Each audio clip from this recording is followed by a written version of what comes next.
So hello all, welcome back to day 13 of practice with me daily. And today's topic is optics part 2. ठीक है। तो आज हमारा optics का day 2 रहने वाला है। तो चलो बिना वक्त गवाए हम आगे बढ़ते हैं हमारे सवालों के साथ। तो ये है हमारा पहला सवाल। तो कॉपी पेन उठाओ और इस सवाल को सॉल्व करने की कोशिश करो। जल्दी जल्दी से पेन कॉपी उठाओ और इस सवाल को सॉल्व करने की कोशिश करो। आप लोग, ये सवाल बहुत आसान सवाल है। आप लोग जल्दी जल्दी से पेन कॉपी उठाओ और सवालों को सॉल्व करो मेरे साथ। आप लोगों का होली कैसा कटा? अच्छा था ना? हाँ, मस्ती किए होंगे सब लोग। चलो सॉल्व करो। हो गया? चलो अब मैं करने की कोशिश करता हूँ। हाँ, ठीक है। चलो देखते हैं क्या है सवाल। A rod of length 10 centimeter lies along the principal axis of a concave mirror. Okay. A concave mirror of focal length 10 centimeter. अच्छा। अच्छा, फोकल लेंथ है 10 सेंटीमीटर। हाँ। और क्या है? और है कि बोले से in such a way that the end closer to the pole is 20 centimeter away from it. अच्छा। Find the length of the image. अच्छा। अच्छा। तो चलो हम कोशिश करते हैं इसे सॉल्व करने के लिए। ठीक है। तो हमारे पास क्या है क्वेश्चन में? क्वेश्चन के अकॉर्डिंग एक क्या मिरर है? एक कॉनकेव मिरर है। ठीक है। और जो प्रिंसिपल एक्सिस है, सपोज कर लो ये है प्रिंसिपल एक्सिस। तो एक इमेज है। इमेज भी एक ऑब्जेक्ट है जिसका डिस्टेंस क्या है? 10 सेंटीमीटर। ठीक है। और इसका जो ये डिस्टेंस रहने वाला है, ये पोल से है 20 सेंटीमीटर दूर। तो हमें क्या निकालना पड़ेगा? हमें निकालना पड़ेगा find the length of the image, मतलब ये जो इमेज फॉर्म होगा उसका लेंथ कितना होगा वो हमें निकालना पड़ेगा। तो हमें पता है कि यहाँ से लेंथ तो ये है और फोकल लेंथ कितना है? तो फोकल लेंथ कितना हुआ? फोकल लेंथ है -10 cm, क्योंकि ये लेफ्ट साइड में है। ठीक है, तो इसलिए माइनस होगा। ठीक है। और जो यू होगा कितना? 10। इतना 10 है और +20, यानी कितना आ जाएगा? -30 आ जाएगा cm। हो गया। और हमें तो फॉर्मूला पता है, 1/v +1/u=1/f। तो हम सारे वैल्यूज को पुट करेंगे। तो 1/v -1/30 =-1/10। और 1/v आएगा 1/30 -1/10। अगर आप कैलकुलेट करोगे 1 - 3, तो p आ जाएगा -15। ठीक है। मतलब ये जो v बनेगा यहाँ से 15 सेंटीमीटर दूर बनेगा पोल से। ठीक है। तो ये रहने वाला है ऑब्जेक्ट का साइज। ठीक है। तो ये है 20 सेंटीमीटर और -15 कर देंगे, तो जो इमेज साइज आएगा, इमेज साइज कितना का बराबर आएगा?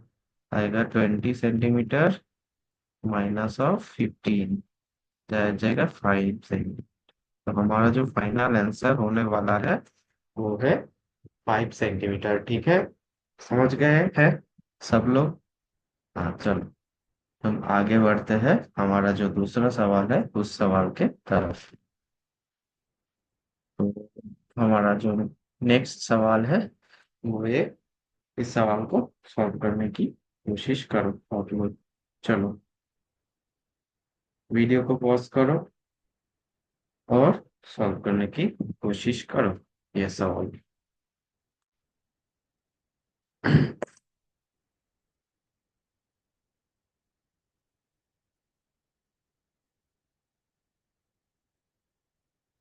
हम्म,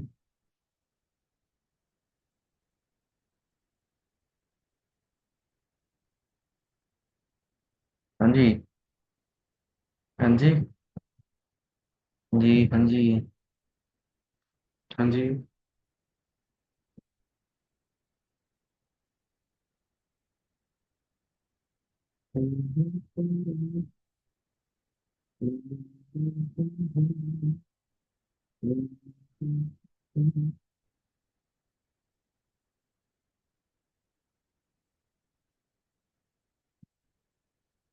अच्छा, चलो, हो गया। अब मैं कोशिश करता हूँ इसको सॉल्व करने की। Consider the situation as shown in the figure. Okay. अच्छा, find the maximum angle theta. अच्छा, हमें ये फाइंड करना पड़ेगा theta for which the light suffers total internal reflection at a vertical surface. अच्छा, तो हमें थीटा निकालना पड़ेगा। ठीक है। तो चलो, एक काम करते हैं। हमें पहले क्रिटिकल एंगल निकालते हैं। तो क्रिटिकल एंगल जो आएगा, मतलब थीटा डबल डैश जो आएगा, किसके बराबर आएगा? Sine inverse refractive index 1 refractive index 1.25, ये आ जाएगा। थीटा डैश कितना आ गया? आएगा साइन इनवर्स ऑफ 4/5 आएगा। ठीक है। अब देखो, ये जो ट्राइंगल है, इस ट्राइंगल से ये साइड तो 90 डिग्री है। मतलब जो थीटा और थीटा डबल डैश, मतलब थीटा डैश और थीटा डबल डैश का सम भी 90 डिग्री होगा। ठीक है, क्योंकि ये इस पूरा एंगल कितना है? 180 है। तो यहाँ से निकल के आएगा क्या? Theta double dash equal to कितना आएगा? Theta double dash equal to आएगा theta dash minus of, sorry, पाई/2 माइनस ऑफ थीटा डैश आएगा पाई/2 माइनस ऑफ थीटा डैश आ जाएगा। ठीक है। और स्नेल्स लॉ के अकॉर्डिंग हमें पता है कि sine theta upon sine theta dash equal to आएगा 1.25। राइट, तो ये आ जाएगा। ठीक है। एंगल ऑफ, ये है स्नेल्स लॉ के अकॉर्डिंग। तो हम सिंपली क्या करेंगे? साइन थीटा इक्वल टू आएगा 1.25 इंटू साइन थीटा डैश। अब हम सिंपली क्या करेंगे? जो साइन थीटा डैश का वैल्यू होने वाला है, उस वैल्यू को हम यहाँ पे डायरेक्टली पुट कर देंगे। तो यहाँ से जो वैल्यू आएगा साइन थीटा डैश का, कितना आएगा? साइन थीटा डैश आएगा p/5, अगर आप कैलकुलेट करो तो। ठीक है, तो इसको हम कैलकुलेट करते हैं तो 1.25 इंटू p/5 हो गया। अब ये वैल्यू निकल के आएगा 3/4। और यहाँ से हम अगर थीटा कैलकुलेट करेंगे तो आएगा साइन इनवर्स ऑफ 3/4। तो जो हमारा थीटा का वैल्यू रहने वाला है, वो रहने वाला है साइन इनवर्स 3/4। तो हमें मैक्सिमम एंगल हमने निकाल लिया। ठीक है। तो मैक्सिमम एंगल कितना होने वाला है? Sine inverse 3/4। तो हमारा दूसरा सवाल भी सॉल्व हो चुका है। अब हम धीरे धीरे आगे बढ़ेंगे हमारा जो अगला सवाल है, उस सवाल के तरफ। ठीक है। चलो। हाँ, तो आज के लिए हमारा जो तीसरा सवाल रहने वाला है, वो ये सवाल रहने वाला है। तो जल्दी से सॉल्व करने की इसे कोशिश करो, थोड़ा वक्त लो और सॉल्व करो। जल्दबाजी में गलत मत कर देना। ठीक है। साइन कन्वेंशन, ऑप्टिक्स में साइन कन्वेंशन सबसे इंपॉर्टेंट रहता है। ठीक है, क्योंकि अगर आप एक गलत साइन डाल दोगे तो आपका पूरा आंसर क्या हो जाएगा? पूरा आंसर गलत हो जाएगा। ठीक है। मैग्नीट्यूड तो सेम ही रहता है, मगर आ, हर वक्त सेम नहीं रहता, कई कई कई बार थोड़ा अलग भी हो जाता है। ठीक है। तो आप इस चक्कर में गलती मत कर देना। थोड़ा कंसंट्रेशन के साथ आप इसे सॉल्व करने की कोशिश करो। चलो। हाँ जी। हाँ जी। हाँ जी। हाँ जी। हाँ जी, सॉल्व करो। हाँ जी। हाँ जी। हाँ जी, सॉल्व करो।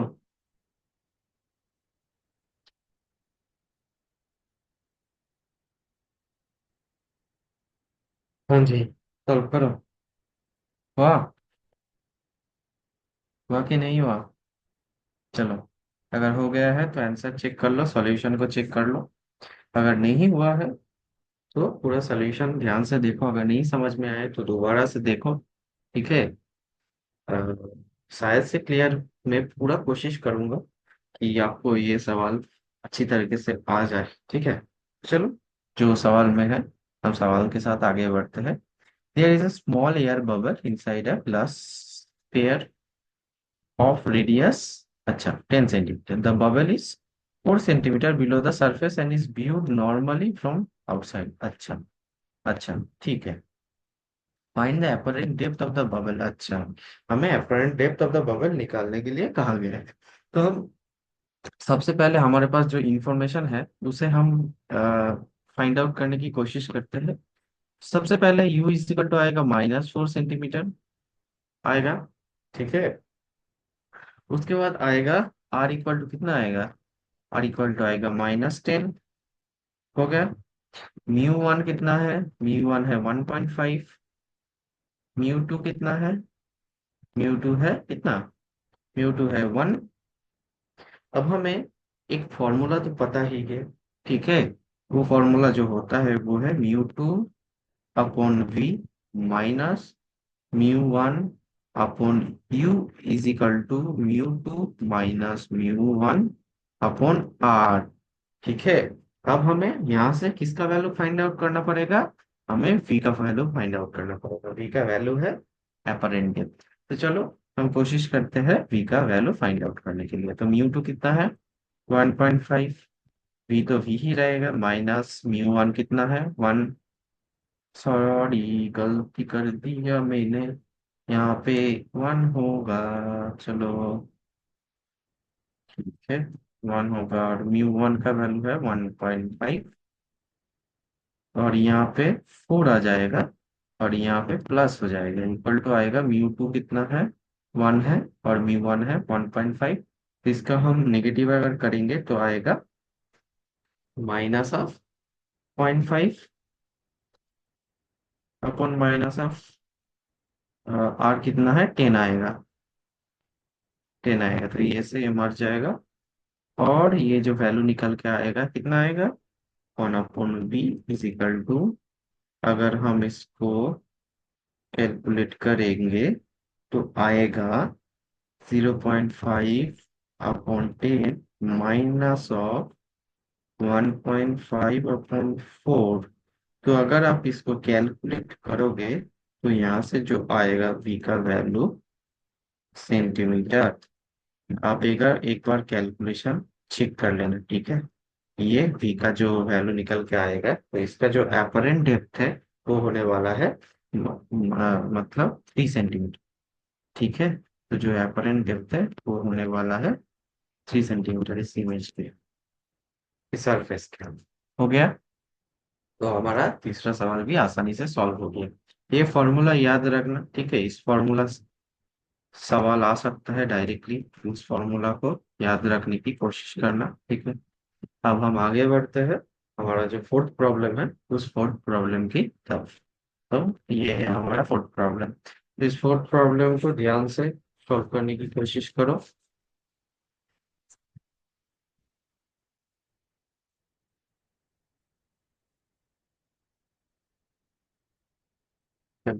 पानी पी लो।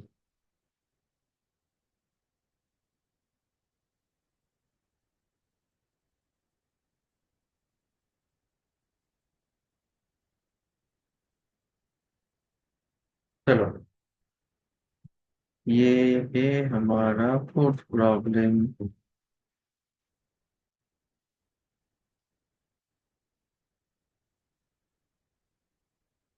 चलो, ये है हमारा फोर्थ प्रॉब्लम। ये है हमारा fourth problem.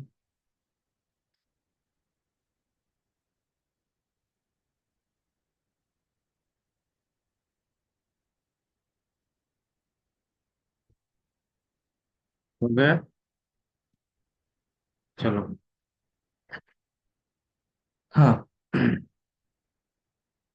A point source AC is placed at a distance 15 centimeter from a converging lens। अच्छा, जो कन्वर्जिंग लेंस होता है वो कैसा दिखता है? हाँ, बता बता। हाँ, ठीक है। Focal length of 10 centimeter on its principal axis, where should a diverging mirror of focal length 12 centimeter be placed so that a real image is formed on the source itself। अच्छा, तो हमारे पास जो केस है वो case कैसा दिखता है? पहले हम कॉन्वर्जिंग ड्रॉ कर लेते हैं, कॉन्वर्जिंग लेंस। और बेकार सीख पा रहा, पूरा सुंदर अरे, फिर भी बेकार हो गया। कोई ना, चलो थोड़ा एडजस्ट ही कर लो। मैं पेन से तो बहुत अच्छा ड्रॉ कर सकता हूँ, मगर ये जो मेरा मैजिक पेन है इससे थोड़ा दिक्कत हो। ठीक है, चलो। हम्म। हाँ, तो सोर्स से जो डिस्टेंस है लेंस का वो कितना है? 15 है, 15 सेंटीमीटर। और ये जाएगा ऐसे, ठीक है। ये है एल, और एक इधर में एक क्या है, मिरर है, डाइवर्जिंग मिरर। तो डाइवर्जिंग मिरर कैसा दिखता है? ऐसा दिखता है, मतलब कन्वेक्स मिरर होता है। ठीक है। यहाँ से क्या करेगा, जो रे आएगा वो रे ऐसे आएगा, फिर ऐसे ही वापस आएगा। हाँ, और ये रे भी ऐसे ही वापस आएगा, ऐसे जाएगा और ऐसे वापस आएगा। और इमेज कहाँ पे फॉर्म होगा? ऐसे पीछे की तरफ फॉर्म फॉर्म होगा। ठीक है, मतलब ये तो रियल इमेज नहीं होने वाला है। अच्छा, so that real image is formed on the source. अब हमें क्या पता है? हमें पता है जो यू रहने वाला है, यू कितना होने वाला है? -15 है। और फोकल लेंथ कितना है? +10 रहने वाला है फोकल लेंथ। तो हमें जो फॉर्मूला है, लेंस का formula 1/v -1/u equal to 1/f होता है। तो हम क्या करेंगे, इन वैल्यूज को पुट करके v का वैल्यू डायरेक्ट यहाँ पे फाइंड आउट कर लेंगे। तो जो वैल्यू v का आएगा, 1/v माइनस ऑफ, मतलब माइनस माइनस प्लस हो जाएगा, 1/15 इक्वल टू 1/10 आने वाला है। और 1/v इक्वल टू आएगा 1/10 माइनस 1/15। इसका जो एलसीएम आएगा वो आएगा 30 यहाँ पे। और ऊपर में क्या आएगा? ऊपर में आएगा,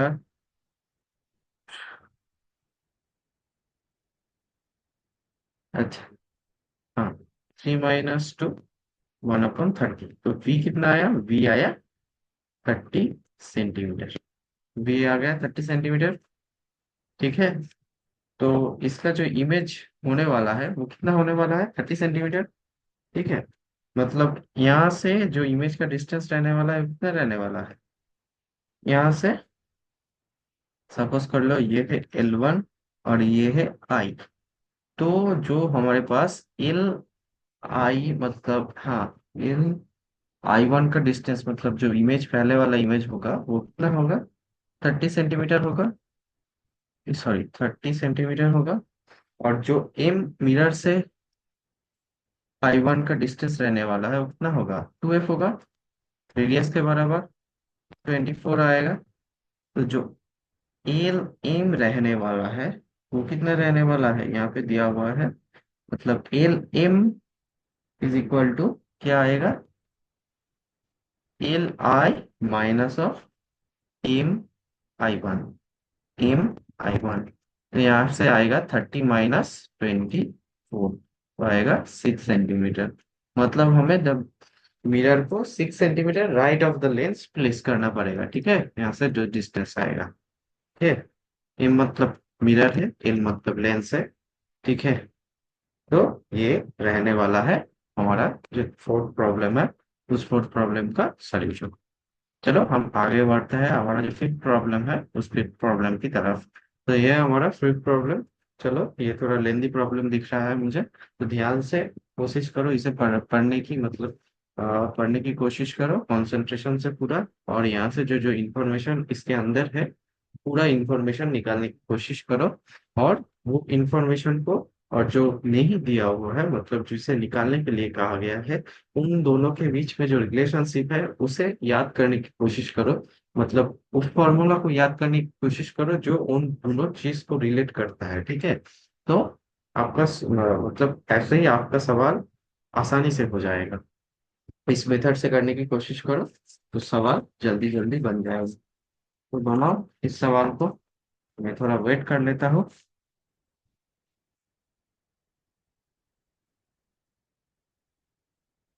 चलो, थोड़ा वेट करता हूँ।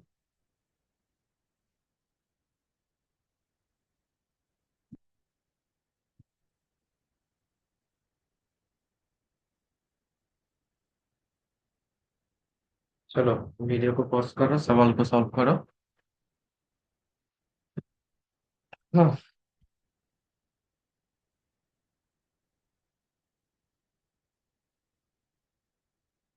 चलो चलो चलो चलो, वीडियो को पॉज करो, सवाल को सॉल्व करो। वीडियो को पॉज करो, सवाल को सॉल्व करो।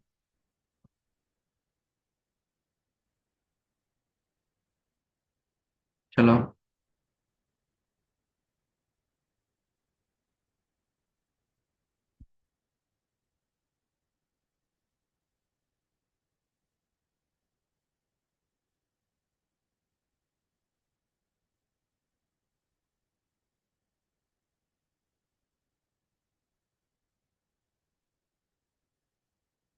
चलो, हो गया। ठीक है, अब मैं थोड़ा इस सवाल को सॉल्व करने की ट्राई करता हूँ। चलो। Slide projector A slide projector produces 500 times enlarged image of a slide on a screen 10 meter away. अच्छा, ठीक है। Assume that the projector consists of a single convex lens used for magnification. Okay. If the screen is moved 2 meter closer, by what distance should the slide be moved towards or away from the lens so that the image remains focused on the screen? What is the magnification in this case? अच्छा अच्छा अच्छा। हमें दो part में इस सवाल को solve करने की कोशिश करना होगा। सबसे पहला जो इंफॉर्मेशन है 500 टाइम्स है। 500 टाइम्स मतलब हम मेरे पास जो मैग्निफिकेशन का वैल्यू है वो है 500। अब हमें मैग्निफिकेशन का वैल्यू तो पता ही है, -v/u which is equal to 500। तो यहाँ से हमें क्या मिला, v और u का रिलेशनशिप हमें मिल गया। तो u कितना होगा, u होगा -v/500।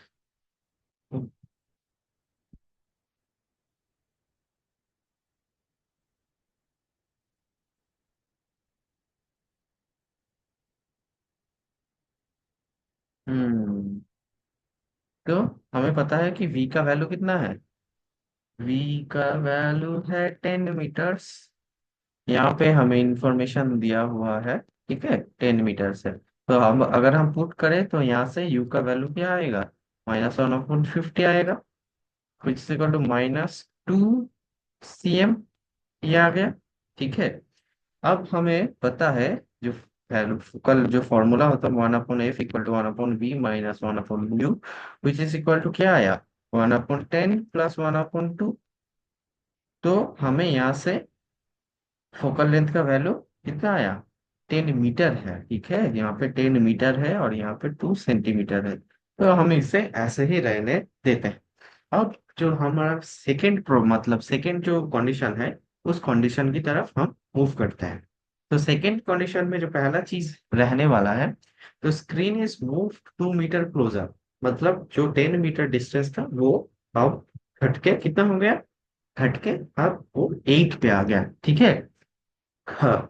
तो वहां से हमें भी का वैल्यू क्या मिलता है, जो हमारा नया भी होने वाला है वो 8 मीटर होने वाला है। अब हम पकड़ते हैं कि जो ऑब्जेक्ट डिस्टेंस है वो यू डैश है। तो हम डायरेक्टली फॉर्मूला यूज करेंगे 1/v। चलो दूसरे कलर से इसको सॉल्व करते हैं, ठीक है। 1/v minus of 1/u dash equal to आएगा 1/f। हो गया। अब हम डायरेक्टली यहाँ से सारे वैल्यूज को पुट करेंगे। तो हमारे पास जो वैल्यू आएगा 1/u इज इक्वल टू आएगा 1/40 मीटर माइनस ऑफ 1/2 सेंटीमीटर। आ गया।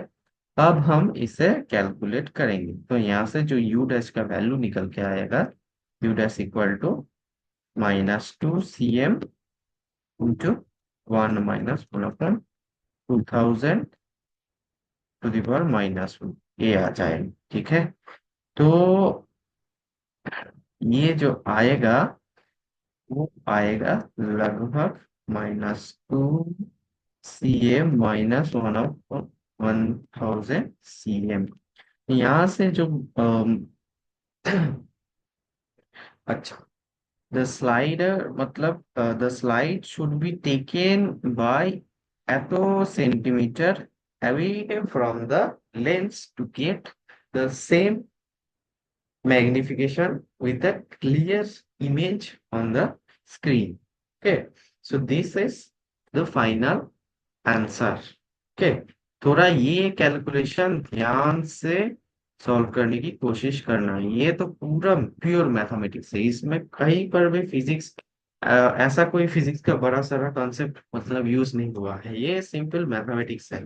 आप करने की कोशिश करना, आपको भी आ जाएगा। आप अगर आप ये कैलकुलेशन नहीं कर सकते हो तो दोबारा से प्रैक्टिस करना, प्रैक्टिस प्रैक्टिस प्रैक्टिस करना, तो आपको ये जरूर से आ जाएगा। ठीक है, तो चलो, तो आज हमारा सवालों का सिलसिला यहीं पे खत्म होता है।